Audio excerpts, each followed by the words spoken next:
Hi, Marnie Perner, President of Soroptimist International Moreton North, known locally as SIMNI. We're part of a global organisation with over 80,000 professional and business women represented in 130 countries. Collectively, we work on empowering, enabling and educating women and girls around the world to have a voice and to be able to speak up. In 2015, Rose Batty, the Australian of the Year, started a conversation in Australia after the release of the report Not Now, Not Ever, putting an end to domestic and family violence in Queensland, presented by the previous Governor-General, Ms Quentin Bryce. SIMNI continues to participate in these discussions by being an advocate on behalf of people who have been impacted by domestic and family violence in their lives. This year, in collaboration with Encircle at Redcliffe, and made possible by grant funding from the Department of Communities, Child Safety and Disability Services, we've created a DVD with a discussion of local dads and what they're doing to empower their children to live in today's society. In particular, to be able to empower their young children to be self-confident and to live with respectful relationships. Domestic and Family Violence Prevention Month is held annually in May, and this helps to raise awareness within the community about the effects of domestic and family violence. It's your responsibility to take action in the Not Now, Not Ever campaign. My name's Luke Howarth. I'm a federal member for Petrie is my job, and I'm a father and live in the local community here. My name is Chris Whiting. I'm the member for Marumba in the State Parliament and the Chief Government Whip. My name is Eddie Fraser. I'm 24. I'm a full-time employee, a new father and a local. My name's Greg Berrant. I live around here down in Nudgee. I work in IT in the city, and I'm 50 years old. I have a fun, happy family, and we all love living life. That's the way it should be. There's a few people that I know have been impacted by domestic violence through my role as a Member of Parliament. I've met a few women in particular that have been impacted. Most of those women I've met after they've moved on and healed from that experience and that crime of what happened to them. But more recently, a young woman I met outside my office who was recently out of a relationship where she was being abused physically. It was quite distressing to experience. As a local politician, it's been far too often that I've seen victims of family and domestic violence come through my door looking for help, and it happens far more often than people would suspect. I have personally known someone that has been involved or subject to family and domestic violence. The effects that it's had on me has given me a lot to think about with respect to how we look at domestic violence as a community, individually, and as parents. Yes, my wife actually was impacted by domestic violence. Her father used to beat her and her mother when she was young. You know, he wasn't a nice man. Consequently, none of his children want to have anything to do with him. So, you know, I guess he's probably about 80 now, and he'll die a lonely old man because of things he did 40 years ago. That's probably something that people don't think about when they commit these kind of things. Well, I guess initially our time together, because of that domestic violence background, it sort of made our time a little difficult. She was you know, quite untrusting of me initially, and I guess men in general. You know, and that probably could have ended what's turned out to be a great relationship. We now have one daughter. She's 14 years old. She's a great kid, you know, bright and creative, and I think she's very appreciative of the family life that she's growing up in.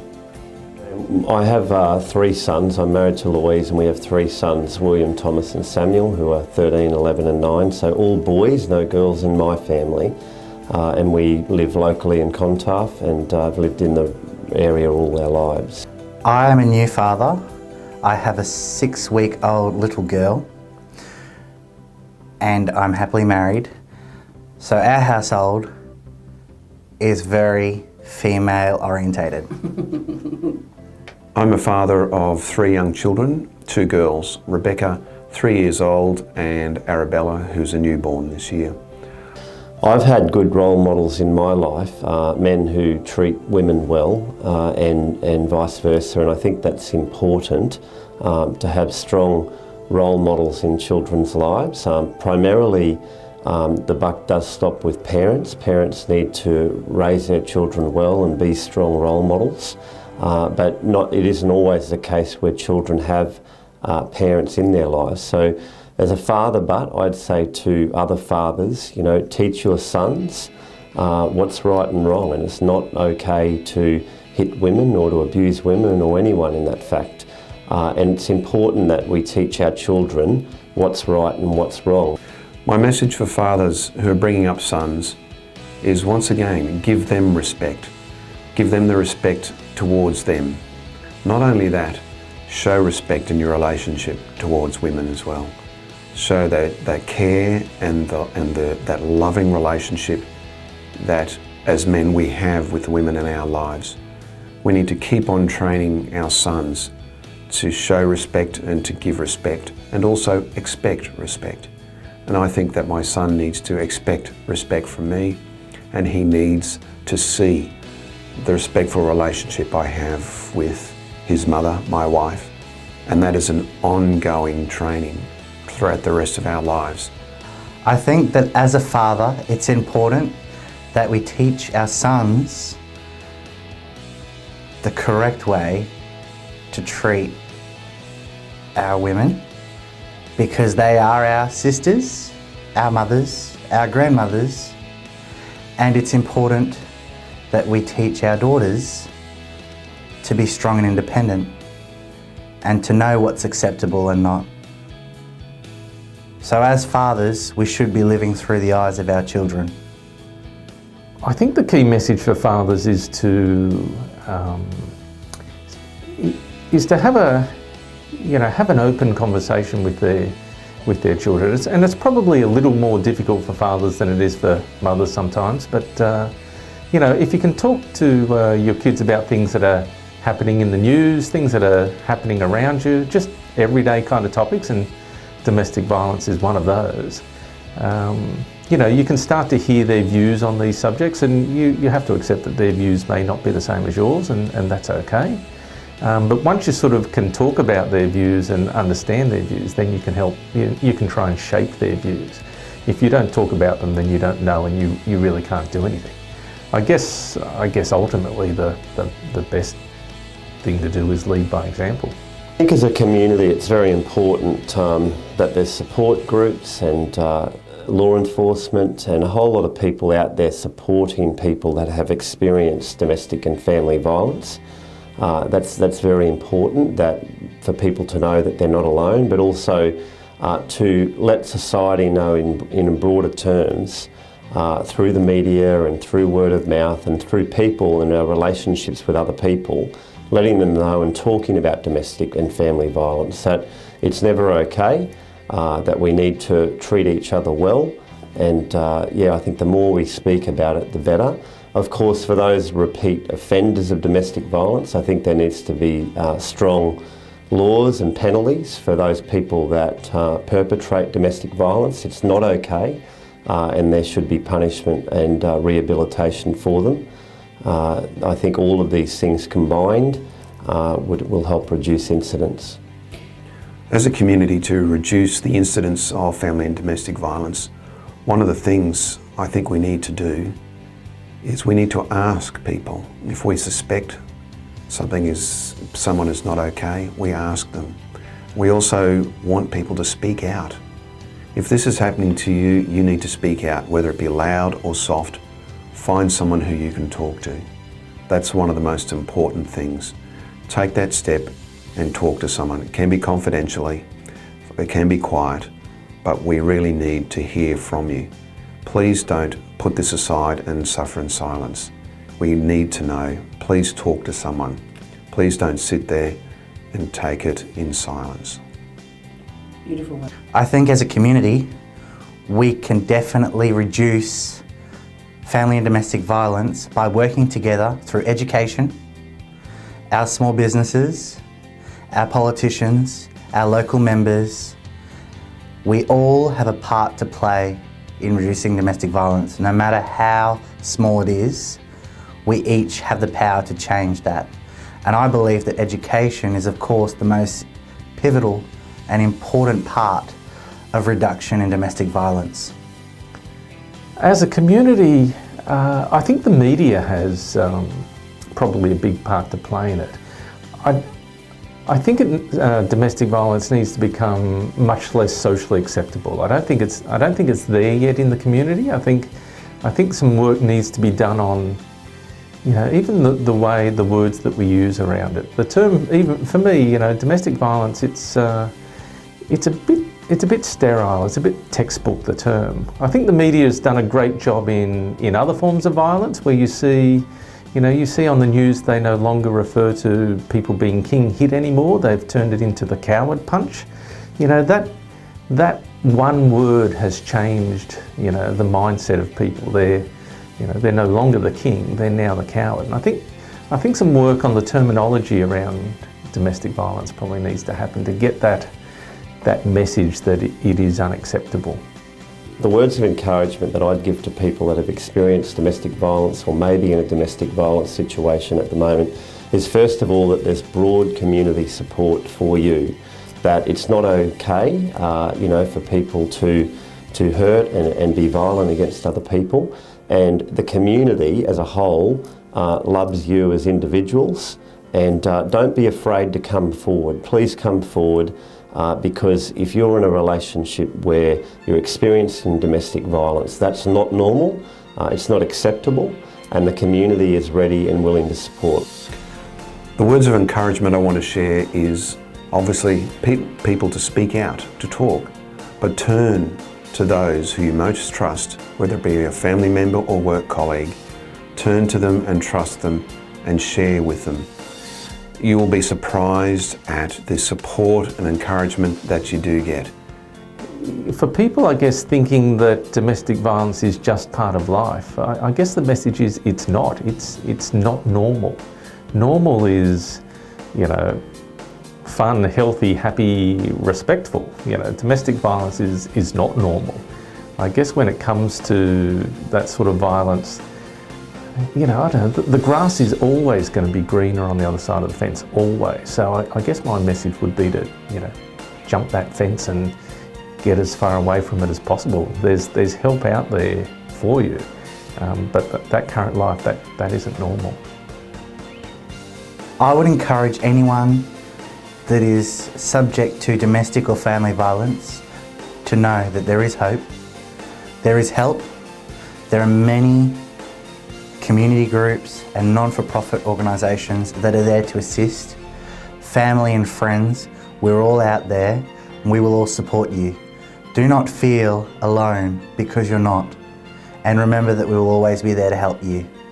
Know your self-worth and know that you deserve better.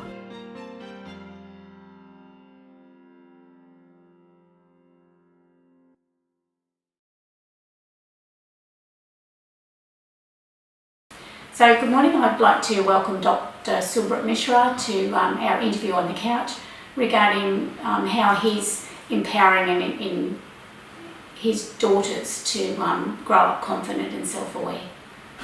Good morning. Good morning, Dr. Subrat. We're doing a DVD on domestic violence awareness, and we'd like to welcome your information and input on how you're empowering and enabling your daughters to exist in today's society. Sure. Thank you very much. So it's about how what your vision for your daughters' futures are. Exactly. So I just have a couple of questions for you, Definitely. and if you could answer those as best you can. Yeah.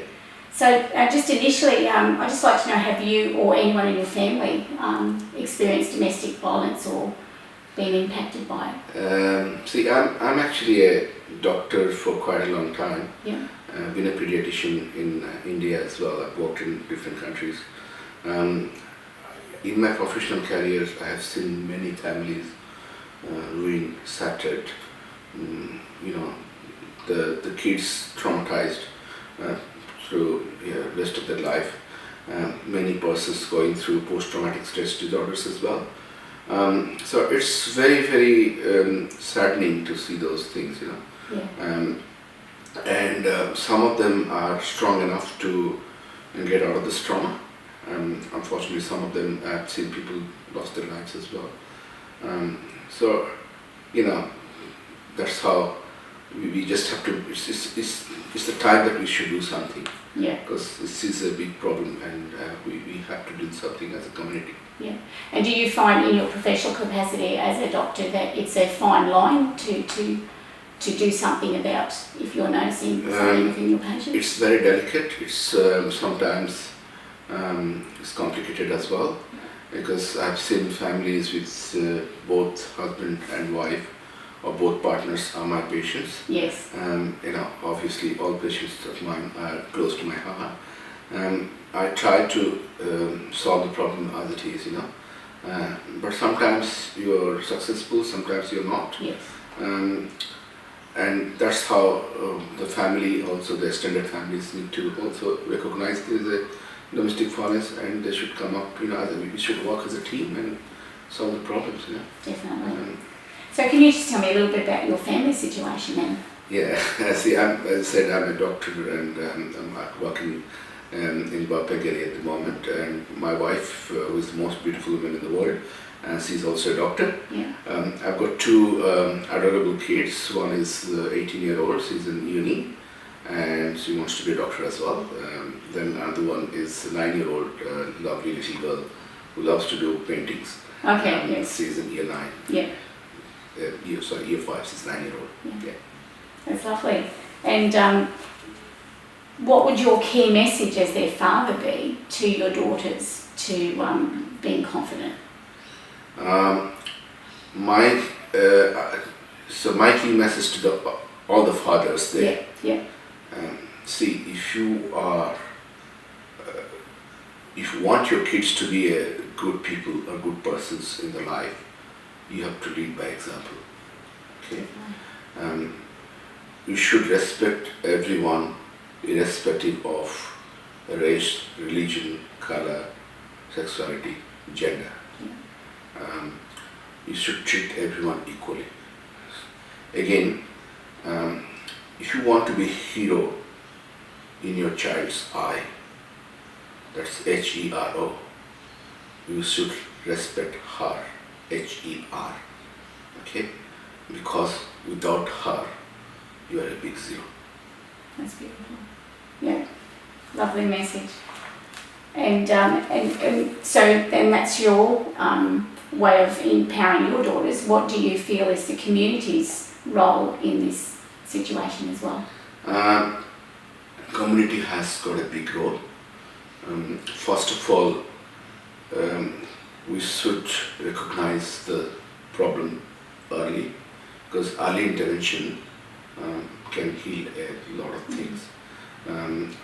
Community, like including school teachers, doctors, neighbors, police officers, anyone around, they should actually try to recognize the problem. So basically, we should have a stronger law. The main cause of domestic violence is obviously alcoholism, drugs. Then there is gambling. Nobody really understands how big problem is the gambling, particularly in Australia. And gambling leads to financial problems. Financial problems leads to frustrations and anger, and then that leads to domestic violence. So gambling is also a big problem. So those things need to be identified as earliest as possible, and has to be dealt with accordingly. Yeah. If you identify that sooner, we can actually deal better, and things will So intervention is... early intervention is yeah, always yeah. best. And communities should support the victim as well as the perpetrators. Sometimes the perpetrators are usually weak people. They're expressing their anger and frustrations by doing violence and to somebody which is close to them, and he or she might be a close person in the life, and but a little violence can destroy their whole life. Yeah. So you should actually tell them that, yeah, okay, that's not correct. If you have any problems, doing violence is not going to solve it. You have to seek help. Yeah. Go to a doctor, go to a psychologist, get help, get your anger sorted. Okay? Yeah. The other problems may not be sorted, but anger's, Anger's the big one. is the big one. Yeah. Okay. So that's lovely. And what words of encouragement would you like to share with those people who have experienced domestic violence or their family members have? Yeah, so what I actually want to tell them that, see, you're not weak, you are very brave, and you are not alone. Okay? And you should always seek help. Like tolerating the violence will not help. It actually encourages the perpetrators to do more. So you should not be tolerating any injustice or violence. There is help out there in the community. The government is doing the right thing. There's a lot of help available these days. And you can actually go there and seek help. In that way, you can actually help, you can sort your problems more better. And what's your vision for your girls' future? I just want them to be good persons, They should be self-sufficient to deal with the problems in their life, and they should be good persons to help others. Yeah. They can. All right. Thank you very much, Dr. Surat. That was You must be. delightful, and good luck with your girls' futures. Thank you.